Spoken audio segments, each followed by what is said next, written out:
looking at verse 22 today. Guru Nanak Dev Ji continues his discussion on the false attempts by mankind to know the extent of the universe, to understand its edges, to understand its limits.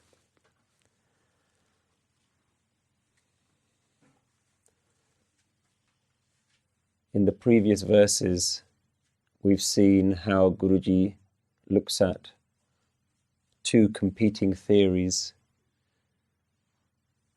from the Islamic tradition and the Hindu tradition.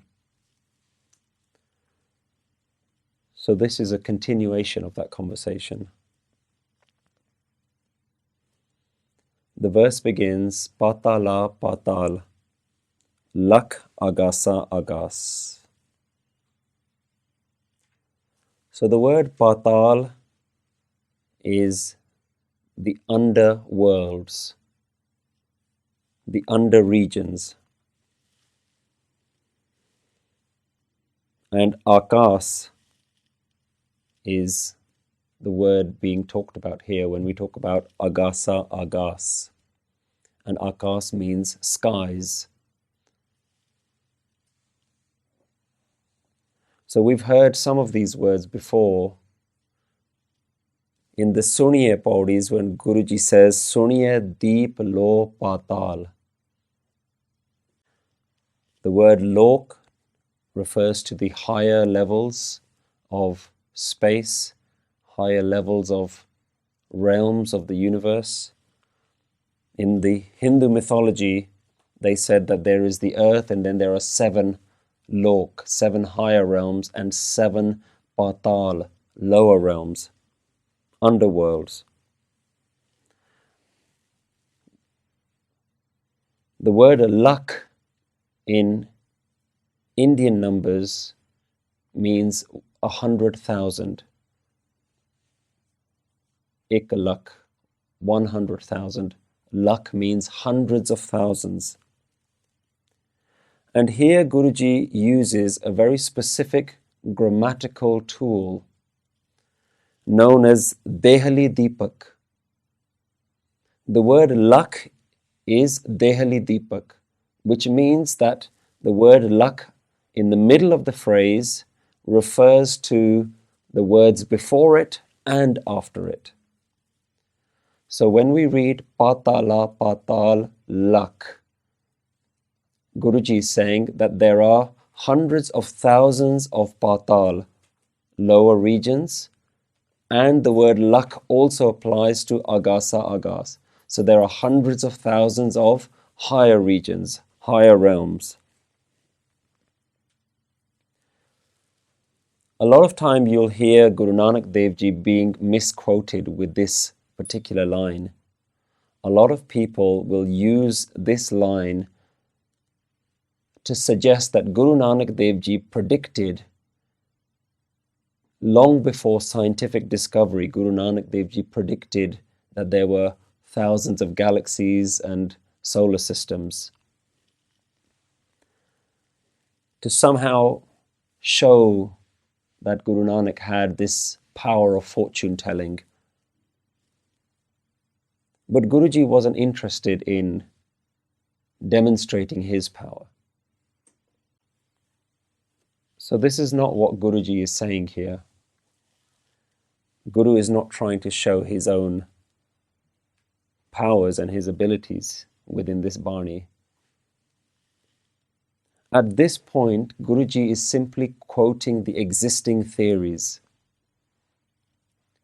So when Guruji talks about Paataalaa Paataal Lakh Aagaasaa Aagaas, when we look at the next line, we understand the context that Guruji is using. Orhak bhaal thakay, vayd kahan vaat. So Guru is talking about the Veds, the Vedas, the existing knowledge within the Hindu tradition.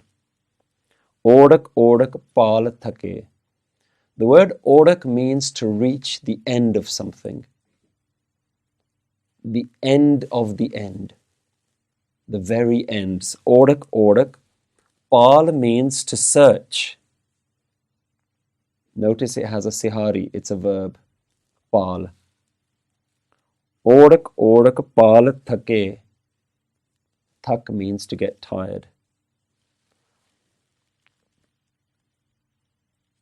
Orhak paal thakay vayd kahan vaat. If we were to translate this line, we could say, those searching the ends of the ends are exhausted.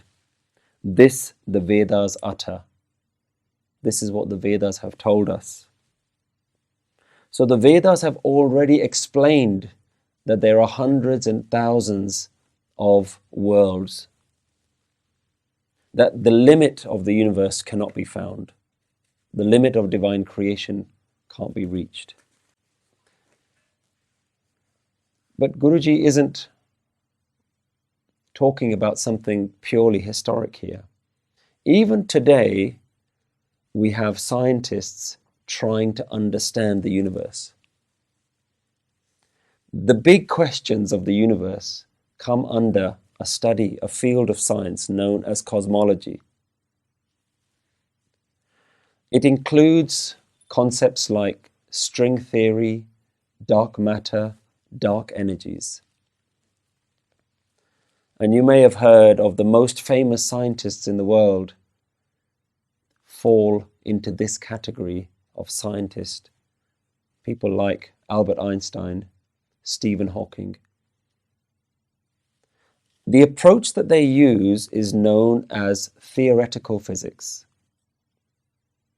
And in theoretical physics, unlike other types of science, there are no experiments. There is no evidence. There are only theories based upon mathematical calculations. Now think about this. Scientists often mock religions because they say that religions are based on belief and science is based on evidence. Yet at the very highest levels of science, at the point where no more experiments can be done, there are only theories. So at the height of religion and at the height of science, there are questions that are asked that simply cannot be answered. Questions that cannot be proven by experiments. And historically, cosmology, the study of the biggest questions of the universe, has always been studied by the religious.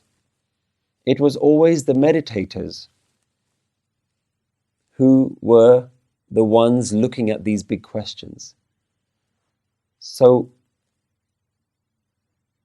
initially, it was the believers who were studying cosmology. Now it's the atheists who are studying cosmology. But both had the same desire to try and understand the ends of the universe.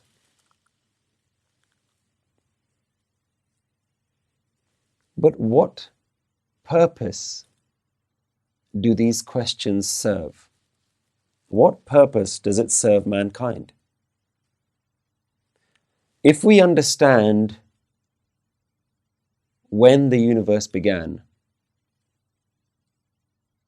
remember we talked about this in the last session. Kavan sovela, vakt kavan. Kavan thit, kavan var, kavan siruti mao, kavan jit hoa akar. What was that time? What was that season? What was that lunar phase? What was the date in which creation began? These questions have always been around. But what is the purpose of these questions? What benefit does it give us? If we know when the universe starts, how does it help us? If we know the future of the universe through mathematical calculations, we can see how far the universe is going to expand. And scientists talk about the universe reaching a point at which it starts contracting. How does it help us? The study of cosmology looks at the origin of the universe and the future of the universe. But reality exists in neither the past nor the future. There is only one reality, which is now. As the now moves on, reality moves on.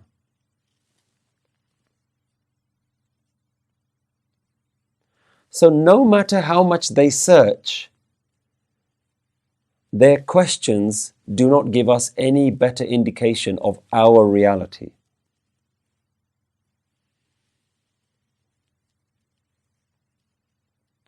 In fact, through the questions of origin and through the discovery of the future of the universe, reality seems to be missed.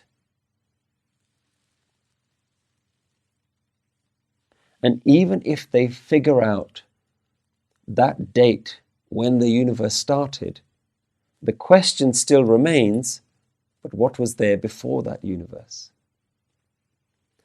In Hindu cosmology, they have estimated that the creation of the universe is cyclical. That the universe that has been created, the one that we exist in now, is not the first universe. Universes before it have been created and destroyed, and the cycle continues. Each time the universe is created, expands, collapses, then it starts again. So even if we understand when this universe was created, have we really understood the origin of everything?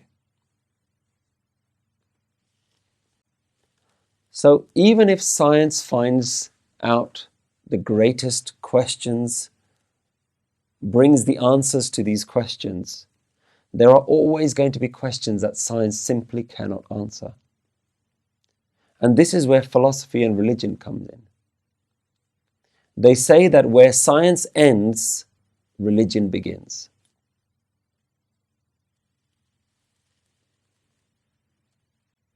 But both in scientific cosmology and religious cosmology, there are always going to be questions, there are always going to be limits that cannot be reached. So this is what Guru Nanak Dev Ji is saying, orhak paal thakay. Searching the ends of the very ends, the searcher gets tired. There is a limit to how far you can go, but still you won't reach the very ends. And this, the Veds testify. This is what the Vedas have told us. Sahas athaarah kahan kataybaa, asuloo Dhaat. Sahas means thousands. Athaarah means 18. 18,000s kahan kataybaa are what the books tell us. Here the word books now refers to the Islamic Abrahamic traditions. Within the Abrahamic traditions, Islam talks about 4 books, 4 revelations. And again, we see a similarity to the previous verse. In the previous verse, Guruji talked about kavan sovela, vakt kavan. Guruji was talking about Hindu ideas and Islamic ideas. So here again, Guruji has started with Hindu concepts around the Veds. Now Guru is talking about Islamic concepts. Sahas athaarah kahan kataybaa. So the katayb, there are 4 katayb according to the Abrahamic Islamic traditions. The first one is the Torah, which is the holy scripture of the Jews. Revelation revealed to Moses. The next book is the Zabur, the revelation revealed to David. Some say that the book of David equates to the book of Psalms within the Bible. This is the second book. The third book in Islamic tradition is called Injil, which refers to the Bible referred the Bible, which is revealed to Jesus. And the fourth and final book within the Islamic tradition is the Quran, revealed to Muhammad, which is why they say the Quran is the last revelation, the fourth and final book. Each book in their tradition, they say, was relevant for the people of that time, but when the Quran was revealed, then that became the final word. And all of these books and the traditions that follow these books talk about 18,000 worlds. And they also mention 7 heavens. 18,000 worlds and 7 heavens. And Guru Nanak Dev Ji was familiar with all these concepts. During the Guru's times, around the time of the 5th Guru, Guru Arjan Dev Ji, one of our most respected scholars was writing the history of the Gurus. His name was Bhai Gurdas Ji. And Bhai Gurdas Ji talks about a story when Guru Nanak visited Baghdad in Iraq. Guru Nanak visited Baghdad after his tour of Mecca.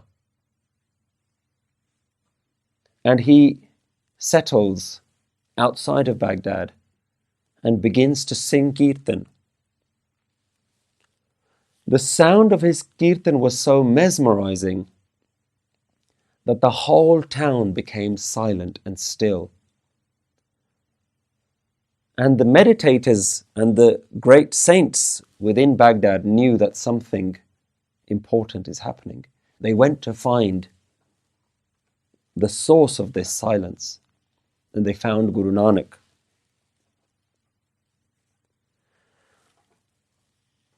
When somebody went to listen to Guru Nanak Dev Ji's teachings, they heard Guru Nanak Dev Ji recite these verses: Paataalaa Paataal Lakh Aagaasaa Aagaas, orhak bhaal thakay, vayd kahan vaat, sahas athaarah kataybaa.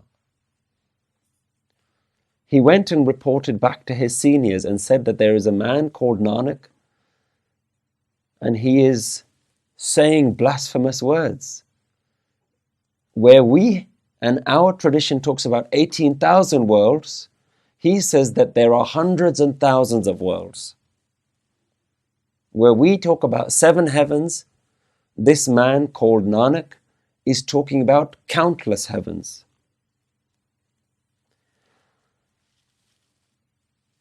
The leader at the time ordered all of his followers to pick up stones and to go stone Guru Nanak to death. And all the people who were agitated by this message went to Guru Nanak, ready to throw stones, ready to kill him.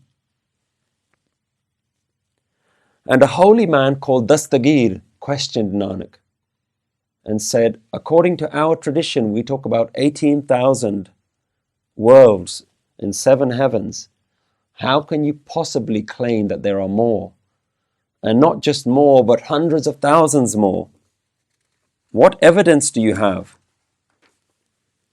If you show us the evidence that you have, then we will leave you alone. Guru Nanak Dev Ji offered to take Dastagir. He said, I will take you and show you how many galaxies and solar systems there are. Dastagir got a little bit worried. He said, I'm old. I may not survive such a journey, but my son is young and he is innocent. Take him, and whatever he comes back saying, I will believe him. Guru Nanak Dev Ji is said to have taken the son of Dastagir and told him to close his eyes. When he closed his eyes, he was catapulted out to the galaxies. And Guru Nanak Dev Ji took him to one galaxy after another, after another. And everywhere that he went, Guru Nanak Dev Ji took a little sample and brought something back and gave it to Dastagir's son. And Dastagir realized that there was no limit, because Guru Nanak was able to go further and further and further than anyone had shown before, to a point at which Dastagir's son said, "Please, can I go back to my father now? I fear I've seen too much." Guru Nanak Dev Ji brings back the boy, but brings with him prashad, evidence from every single place that he's been to. And the boy reveals back to his father, there really are countless universes.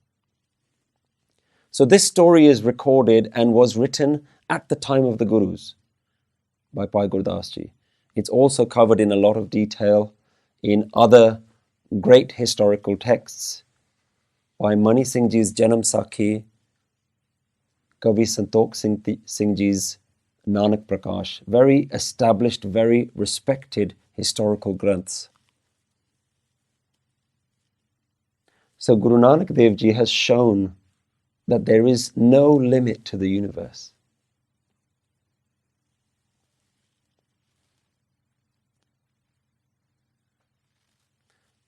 Says athaarah, kahan, kataybaa. The Islamic books talk about 18,000. Asuloo, Dhaat. There are two ways to understand this phrase, asuloo, Dhaat.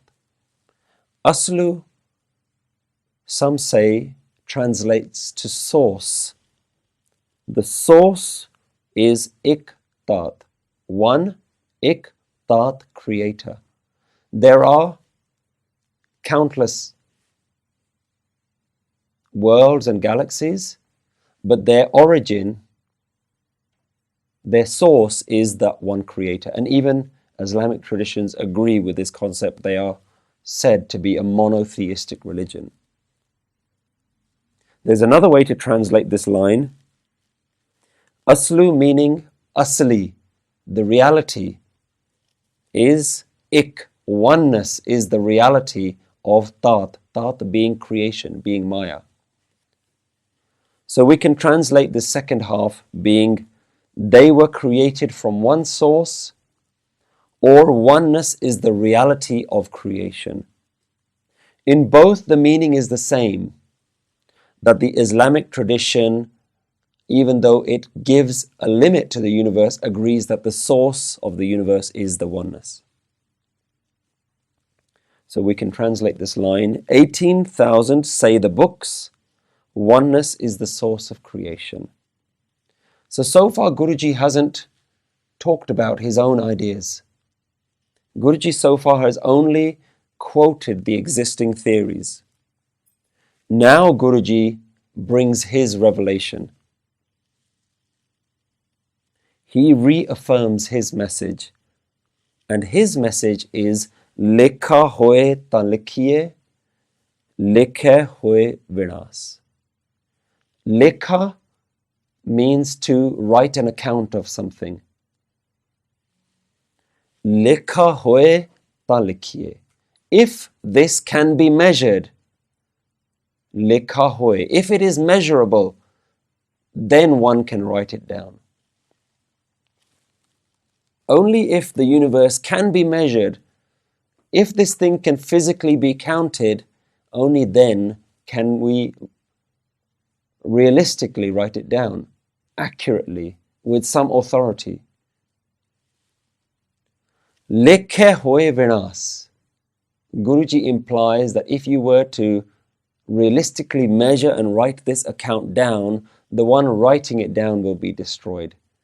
Laykhaa, the one writing, hoye becomes vinaas, destroyed. The one writing will grow old, will turn grey, will wither away and die, but his writing will not be complete. Laykhaa hoye ta likee-ai. This is Guru Nanak's message. The previous traditions have tried to quantify the universe. Guru Nanak's message is the universe cannot be quantified. Laykhaa hoye ta likee-ai. If measurable, only then can it be written, and the writing by the writer continues, but the writer will be destroyed. This is the same message that Guru Nanak has been saying right from Pauri 16. When he first started talking about Sabna Likhya Vodi Kalam, this idea of the only thing that is actually writing is the writing of creation. This continuous pen that continues to write the message of creation, the rules of creation, the next moment of creation. That pen is the one that is writing it. Sabna likhya vudi kalam. Everything is being written by this continuous pen. E laykhā likh jaanai koi. If one knows how to write this writing, laykhā likhya keta hoy, then what would this writing be like? Guruji has used the same analogy time and time again. Only if the universe is measurable should someone attempt to write it down. But the writing will never be complete. What can you write? Even if you were to write the number of galaxies, the number of solar systems, the number of planets, the number of stars, as soon as you put your pen down, another star is born. Another star is destroyed. The very moment you stop writing, your writing becomes out of date. Naanak vadaa aakhee-ai aapay jaanai aap. Nanak says, vadaa aakhee-ai. Everyone is saying that this is huge. This is immeasurable.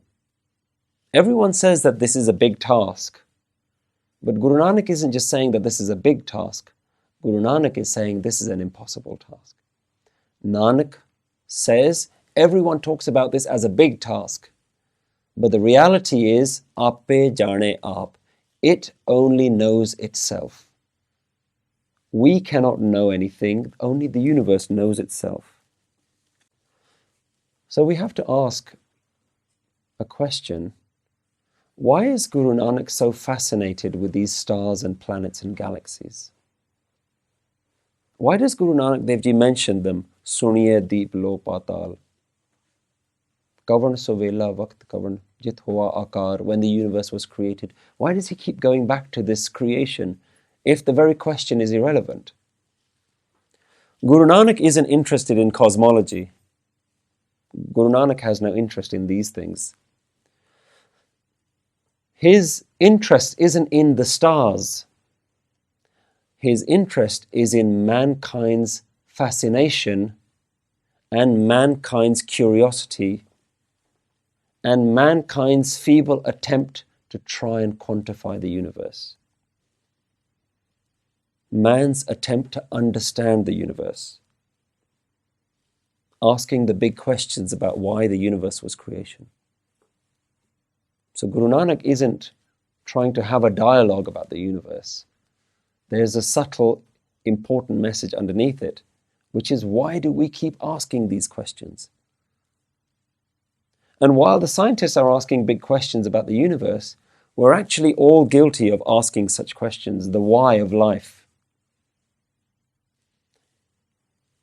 In Western philosophy, still today, the most profound unanswered question is what is the meaning of life? Why has life been created?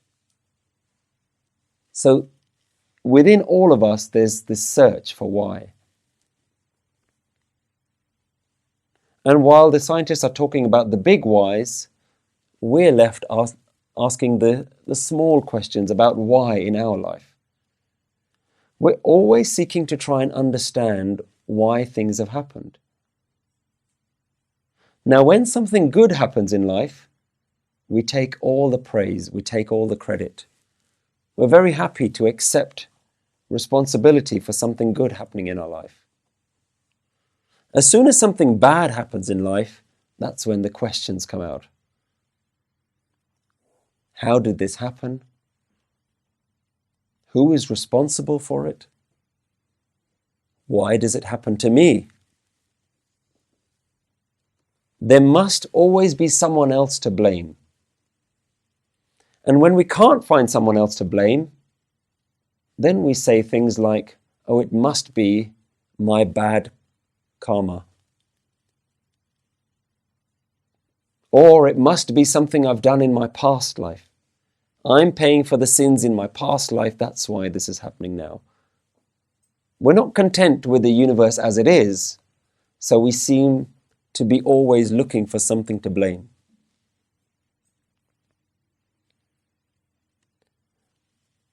As though somehow asking the question why, who, what is responsible? How did this happen? As though asking this question somehow changes the reality. But the questions never change the reality. The answers never change the outcome. And in the West, something else has also become very prevalent these days as technology has improved. The West is fascinated with genealogy now, the study of their ancestors. Now people are going to look at who was their great-great-uncle, what was his job, what was his habits, who was he married to, how many children did they have? As though somehow that can answer some questions about our life. As though their habits 200 years ago have somehow filtered through to our habits. And so people are now searching for long-lost cousins and family members that they never knew that they had. What are they trying to do? Every attempt is an attempt to fill some kind of void in their life. Every time we answer this with some notion of who did it, how did it happen, why, what we're doing is we're trying to fill an emptiness, a void. It's a way of trying to get some sort of comfort, a sense of belonging. We're trying to fill a void that we all know we have. Everyone knows that within them there is something lacking, some emptiness. And we're all afraid of that emptiness. We're all running away from that emptiness. And we know that that emptiness is deep and dark and empty like the expanse of space. So what do?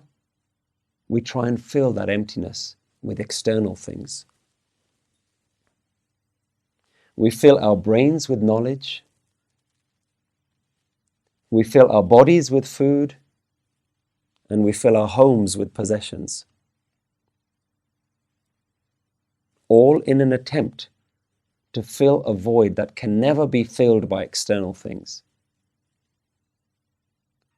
Everything that we do, all the books that we read, all the experiences that we have, what are we doing? We're trying to build up a storage bank of memories. But memories remain about the past. The void is now.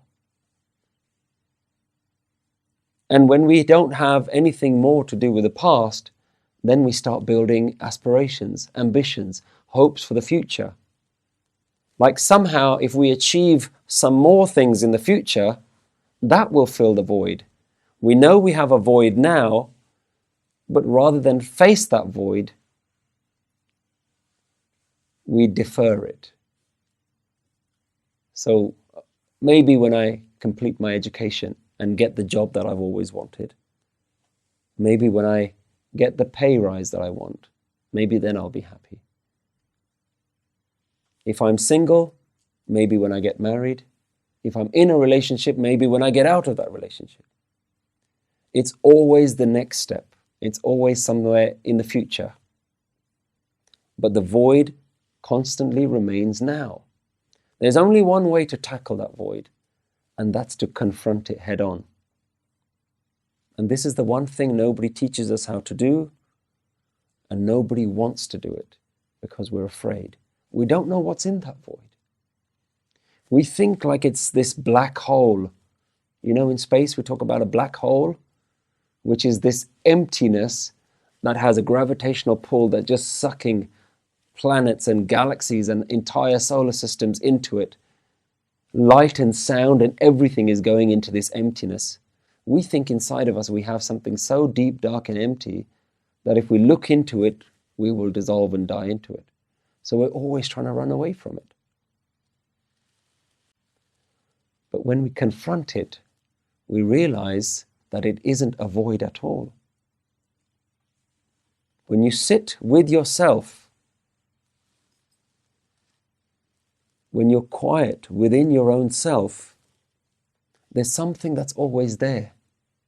There is a me, an I. There is mind and there is awareness. So only when you confront your own fear of just being with yourself will you realize that there isn't actually an emptiness there. There is something there. You are always present.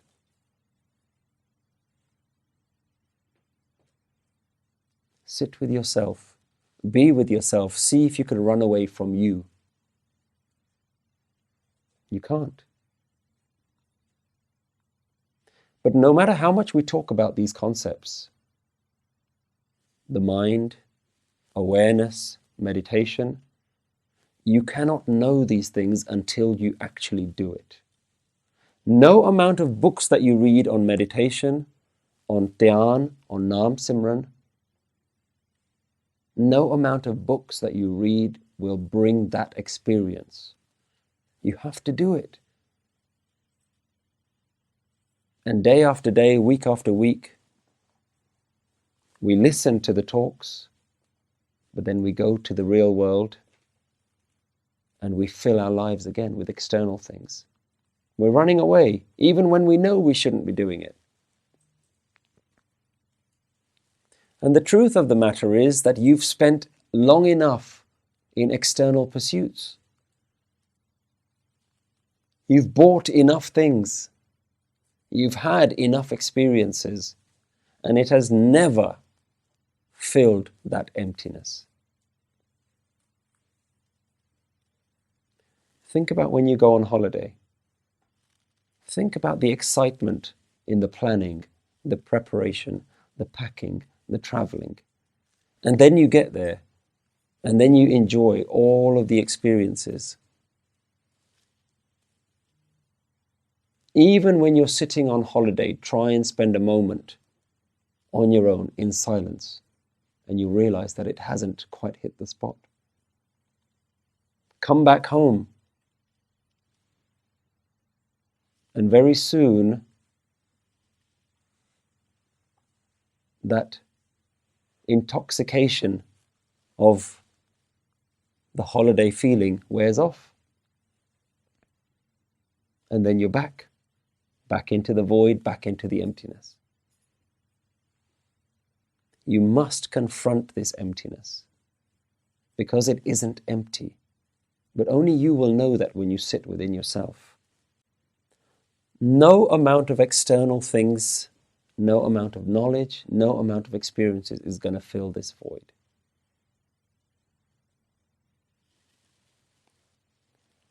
So knowledge has a limit. And Guru Nanak Dev Ji is talking about this knowledge here. That no amount of knowledge will reach the limit. But naanak vadaa aakhee-ai, aapay jaanai. The universe knows all its own knowledge. And if the universe knows all of its own knowledge, then you can know all of your own knowledge because you are part of the universe. You can know yourself.